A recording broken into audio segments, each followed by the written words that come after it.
Hello friend, welcome to ST tutorial YouTube channel. Friends, हम लोग आज अंतर्राष्ट्रीय अर्थशास्त्र का अध्ययन करेंगे पहले प्रैक्टिस सेट के रूप में। और इसके पहले का सभी प्रैक्टिस सेट आप लोग प्ले लिस्ट में देख सकते हैं, जो आपके एग्जाम टीजीटी, पीजीटी, जीएससी प्रवक्ता परीक्षा के लिए बनाए गए हैं। तो प्ले लिस्ट में जाकर के सभी पार्ट को आप लोग देख सकते हैं, जो आपके एग्जाम में काफ़ी हेल्प करेगा। तो वीडियो को अंत तक जरूर देखिएगा। अगर वीडियो अच्छा लगे तो चैनल को सब्सक्राइब कर लीजिएगा, लाइक कीजिएगा, दोस्तों में शेयर भी कर दीजिएगा, बेल आइकन पर प्रेस कर लीजिएगा ताकि आने वाले वीडियो का नोटिफिकेशन सबसे पहले मिल सके। तो चलिए क्वेश्चन को शुरू करते हैं।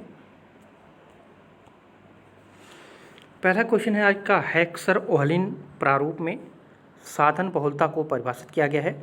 जो हेक्सर-ओहलिन का प्रारूप है, साधन बहुलता को किन रूपों में परिभाषित किया गया है, ये पूछा है आपसे। तो इन दोनों रूपों में, ठीक है, साधनों की भौतिक मात्रा से और साधनों की कीमतों से, इन दोनों रूपों में परिभाषित किया गया है। तो यहाँ पे सी ऑप्शन आपका करेक्ट हो जाएगा।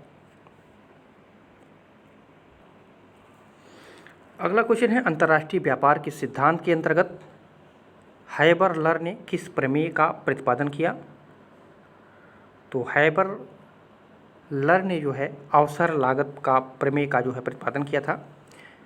हैबर-लर का अवसर लागत सिद्धांत बताता है कि कोई देश अगर यक्स वस्तु अथवा वाई वस्तु का उत्पादन कर सकता है तो यक्स वस्तु की अवसर लागत जो है वो दूसरी वस्तु वाई की मात्रा के बराबर होगी। जो वस्तु यक्स की अतिरिक्त इकाई प्राप्त करने के लिए छोड़नी पड़ेगी, इस प्रकार दोनों वस्तुओं की परस्पर विनिमय दर उनकी जो है अवसर लागतों के रूप में व्यक्त की जाती है। ठीक है, तो यहाँ पे पी ऑप्शन आपका करेक्ट हो जाएगा। अवसर लागत प्रमेय इन्होंने दिया था। अगला क्वेश्चन है, एडम स्मिथ तथा रिकार्डो दोनों ने अपने अंतर्राष्ट्रीय व्यापार के सिद्धांत के विश्लेषण में किसको आधार बनाया था। तो ये श्रम मूल्य सिद्धांत को आधार बनाया था। बी ऑप्शन आपका करेक्ट हो जाएगा। एडम स्मिथ ने जहां राष्ट्रीय तथा अंतर्राष्ट्रीय स्तरों पर विशिष्टीकरण तथा श्रम विभाजन लागतों में जो है निरपेक्ष अंतरों को आधार मानते हैं, वहीं रिकार्डो जो है, रिकार्डो के सिद्धांत में लागतों में तुलनात्मक अंतर दो देशों के बीच व्यापार संबंध निर्धारित करता है। उसके अनुसार जो है प्रत्येक देश उस वस्तु के उत्पादन में विशिष्टीकरण करता है जिसमें उसे तुलनात्मक लाभ या अधिक या तुलनात्मक हानि न्यूनतम होगी। ठीक है, वही जो होगा वो श्रम मूल्य सिद्धांत के आधार पर विश्लेषित किया जाएगा। तो बी ऑप्शन आपका इसमें करेक्ट हो जाएगा। अगला क्वेश्चन है, तुलनात्मक लागत सिद्धांत किससे संबंधित है। तो ये अंतर्राष्ट्रीय व्यापार से। ठीक है, इसके पहले वाला क्वेश्चन हम लोग पढ़े हैं। ठीक है, तुलनात्मक लागत सिद्धांत तो अंतर्राष्ट्रीय व्यापार से ये संबंधित है। रिकार्डो कहता है कि लागतों में तुलनात्मक अंतर दो देशों के बीच व्यापार संबंध निर्धारित करता है। अगर देखा जाए तो श्रम के भौगोलिक विभाजन तथा उत्पादन में विशिष्टीकरण के कारण जो है विभिन्न देशों में उत्पादन लागतें भिन्न भिन्न होती हैं।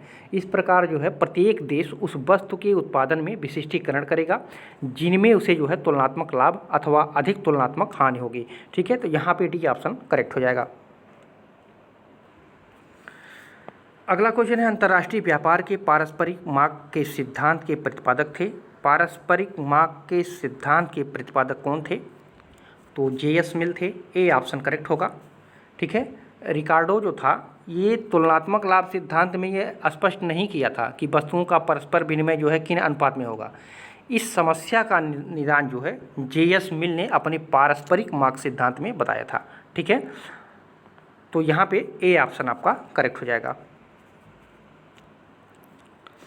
अगला क्वेश्चन है, लियोनटिफ विरोधाभास का संबंध है। तो ये किससे संबंध है।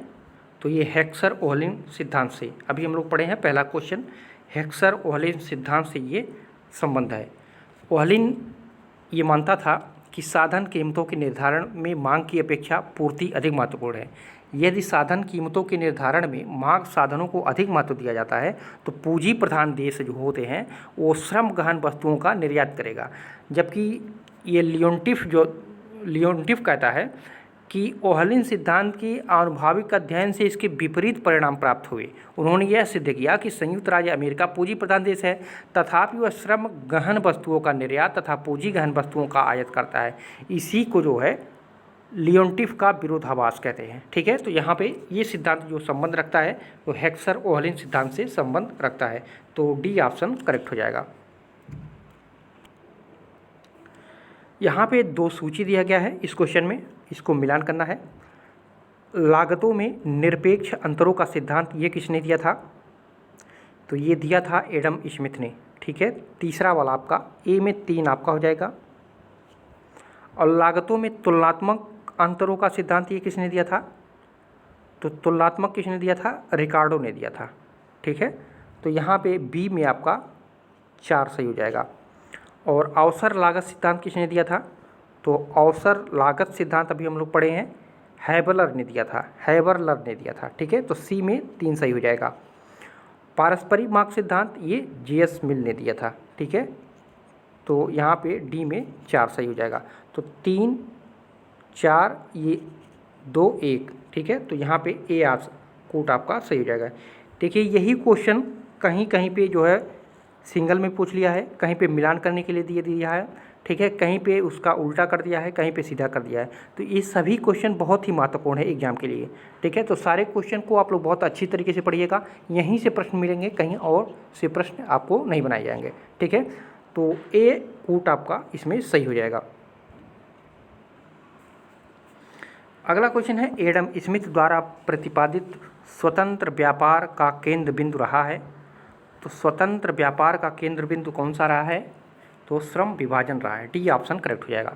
एडम स्मिथ द्वारा प्रतिपादित स्वतंत्र व्यापार का केंद्र बिंदु श्रम विभाजन तथा विशिष्टीकरण है, तथा इनसे उत्पन्न लाभों को जो है स्मिथ ने राष्ट्रीय तथा अंतर्राष्ट्रीय दोनों स्तरों पर जो है स्वतंत्र व्यापार का कारण माना है।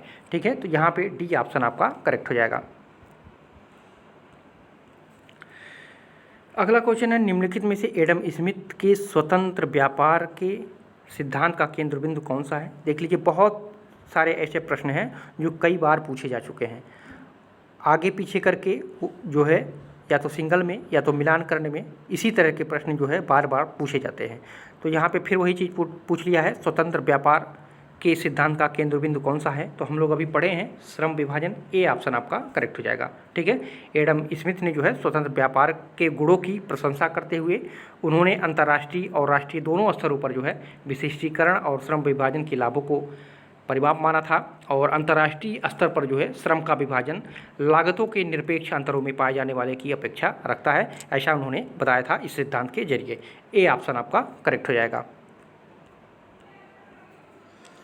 अगला क्वेश्चन है निम्नलिखित में से अर्थशास्त्रियों के किस समूह ने बाजार अर्थव्यवस्था का समर्थन किया था? बाजार अर्थव्यवस्था का समर्थन किसने किया था? तो एडम स्मिथ, रिकार्डो, जे.के. गैलब्रेथ। ठीक है, ये समूह जो था ये बाजार अर्थव्यवस्था का समर्थन किया था।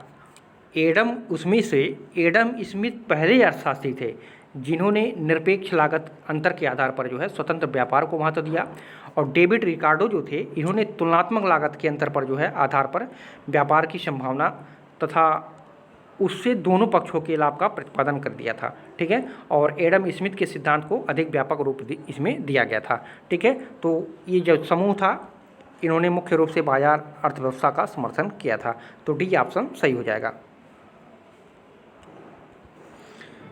अगला क्वेश्चन है प्रेविस का नाम किसके साथ संबंध है? प्रेविस का नाम किसके साथ संबंध है? तो ये अंतर्राष्ट्रीय व्यापार से संबंधित है। ठीक है, ए ऑप्शन आपका इसमें करेक्ट हो जाएगा। अंतर्राष्ट्रीय व्यापार से मिलने वाला लाभ आयात तथा निर्यात की जाने वाली वस्तुओं की दोनों देशों में आय तथा मूल्य लोच की सापेक्षिक स्थिति, वस्तुओं के स्वभाव आदि पर निर्भर करता है, जो दोनों देशों के बीच व्यापार के शर्त को जो है प्रभावित करता है। इसलिए जो है प्रेविस, इनका पूरा नाम था राल प्रेविस। ठीक है, राल प्रेविस, इसलिए राल प्रेविस तथा हंस सिंगर एक थे। ठीक है, हंस सिंगर, इन दोनों ने जो है अर्थशास्त्र, इन दोनों के अनुसार जो है अंतर्राष्ट्रीय व्यापार के कारण व्यापार की शर्त अल्प विकसित देशों के प्रतिकूल हो गई थी, और इसके कारण जो है अल्प विकसित देशों का जो है शोषण हुआ था। ठीक है, तो यहाँ पे ए ऑप्शन आपका करेक्ट हो जाएगा। अगला क्वेश्चन है एडम स्मिथ का अंतर्राष्ट्रीय व्यापार विश्लेषण निम्नलिखित में से किस सिद्धांत पर आधारित है? तो ये निरपेक्ष लाभ पर आधारित है। ए ऑप्शन आपका करेक्ट हो जाएगा। एडम स्मिथ ने जो है वेल्थ ऑफ नेशन, उनकी एक पुस्तक थी, इसको याद रखिएगा, वेल्थ ऑफ नेशंस। ठीक है। इस पुस्तक में उन्होंने यह बताया था कि दो देश निरपेक्ष लागत अंतर के आधार पर विशिष्टीकरण तथा व्यापार करें तो व्यापार से दोनों पक्षों को लाभ होगा और दोनों देशों के लिए जो है कल्याण में वृद्धि होगी, कल्याणकारी होगी। यही उन्होंने अंतर्राष्ट्रीय व्यापार विश्लेषण में और अपने इस बुक में वेल्थ ऑफ नेशंस में बताया था। तो यहाँ पे ए ऑप्शन आपका करेक्ट हो जाएगा।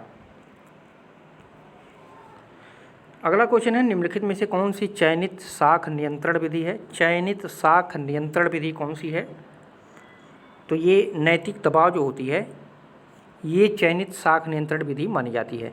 चयनात्मक या कहा जाए तो गुणात्मक तरीकों के अंतर्गत जो है reserve bank of India margin निर्धारण, नैतिक दबाव, साख मापदंड का निर्धारण तथा साख स्वीकृतिकरण योजना को अपनाती है। ठीक है, तो यहाँ पे डी ऑप्शन आपका करेक्ट हो जाएगा।